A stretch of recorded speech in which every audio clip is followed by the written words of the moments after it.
Hi everyone, hope you are doing well from wherever you're watching this channel, depending on your time zone. Now, during campaign, William Ruto tried it so much hard to create a perception that he is the only presidential candidate who is a God-fearing. That was the kind of perception Ruto created. And to some extent, many were meant to believe so.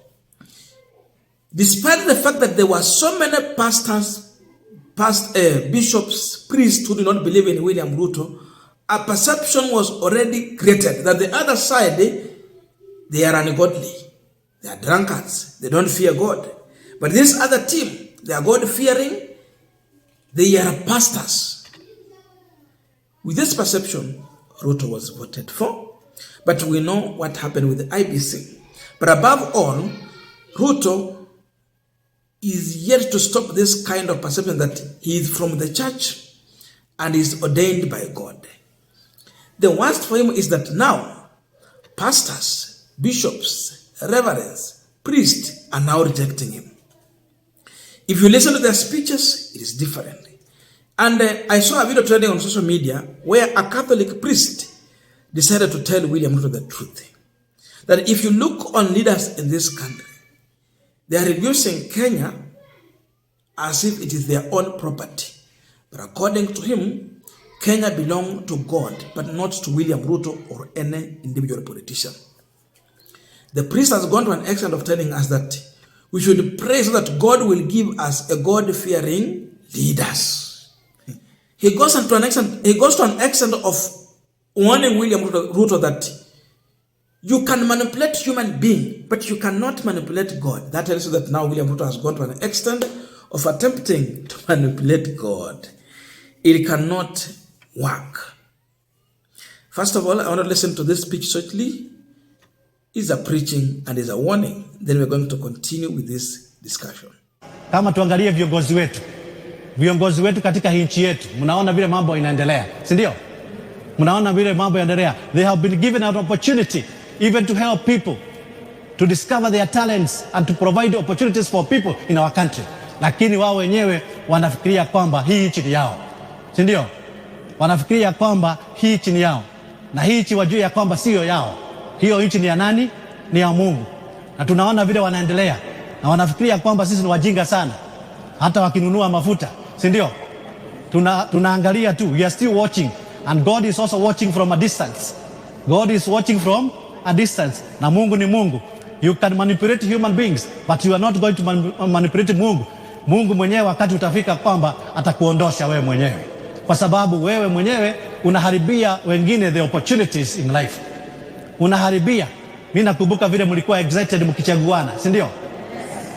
Mlikuwa mnaimba ati sijui tutaamuka mapema mkidance nyinyi wenyewe. Tutaamuka mapema sijui tukafanya nini. What are you getting now? Let us pray that we may have God-fearing leaders.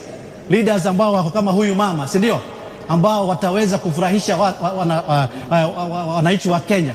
Sio tu kusema nini. We would like to have such like leaders ambao wataweza kutumia talenta zao vizuri na wataweza kuprovide opportunities for other people to exploit their own talents, and that is the way to go. Tuombe Mwenyezi Mungu atusaidie kwa jina la Baba, Mwana na Roho Mtakatifu.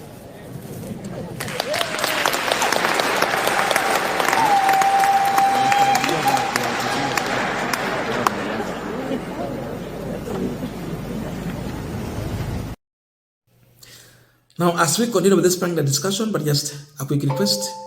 For those who are watching and you have not subscribed, please consider subscribing. To our returning subscribers, I must say thank you so much. And again, to all our viewers, please give this video a thumbs up. Thank you so much, and back to this discussion. Now, that man of God is touching on several issues from high cost of living, because he mentioned fuel. Meaning they are well aware that Ruto has manipulated the price of fuel to make everything hard for Kenyans. We need more men and women of God to speak like this one. Tell the true story of this country. Warn those who are in leadership. Speak truth to power. That is what we need. And indeed, this Catholic priest has done it.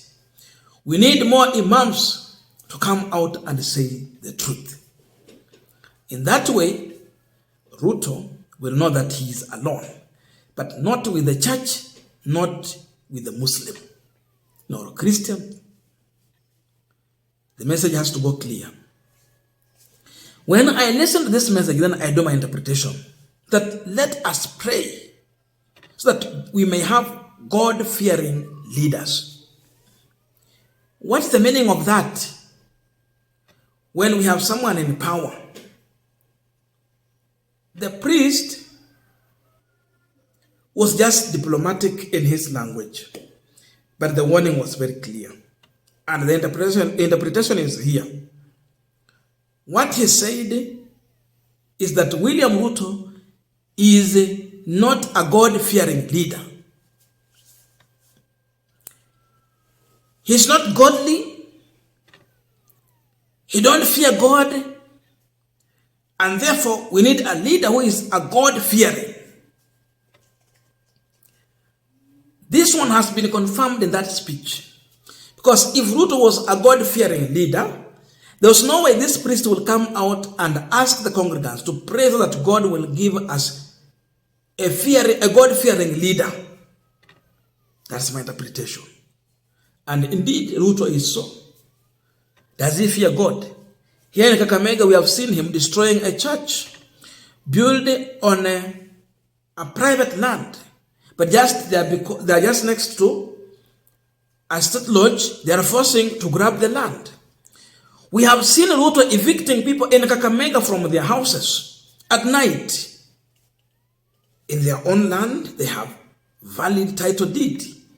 But they are forcing affordable housing through grabbing, just because the land is prime in the town and just next to a state lodge. That means bei hiyo shamba iko juu. So what do? Fanya mambo ya aina hiyo. In that way, when you don't respect humanity, you are not a God-fearing. You are something else. That message is clear. But again, he's warning Ruto that God will remove Ruto from power. How will God remove Ruto from power? By the fact that William Ruto is not respecting humanity. He's not going to be a live president. God will use the same people who even put him in power to remove him from the same power. Sometimes they say that when you ask for something, God will give you so that you can feel the pain. Then you make a well-informed decision in the near future. That will even happen to the Israelites. You ask for bad leadership, sometimes God allows you to go through it. Then you learn a lesson and then never again repeat it the same. God will remove Ruto from power according to that priest. So the message is clear to Ruto. As you oppress people, be aware that the living God will remove you from that power. That Ruto has destroyed the opportunity for people in this country. He has done so through the policies he has put in place. Many people have kicked out of business because of overtaxing. They don't have food. They cannot afford to take care of the families. They are now beggars. But they were employing themselves. They were running their business. And there was no kind of treatment they are being subjected to as of now. Ruto has destroyed opportunities for many Kenyans. Kuanzia kwa zile policy and that he has put in measures. So his ending will not be a good ending. Kenya belongs to God. It's clear that politicians are trying to create a perception as if Kenya belongs to them. No. This country called Kenya belongs to God. My interpretation here is very clear, and I know it's just same with you.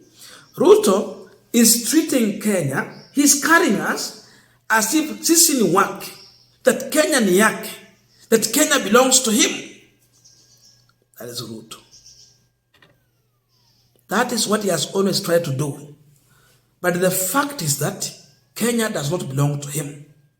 The man of God is giving him a warning. This country called Kenya belongs to God.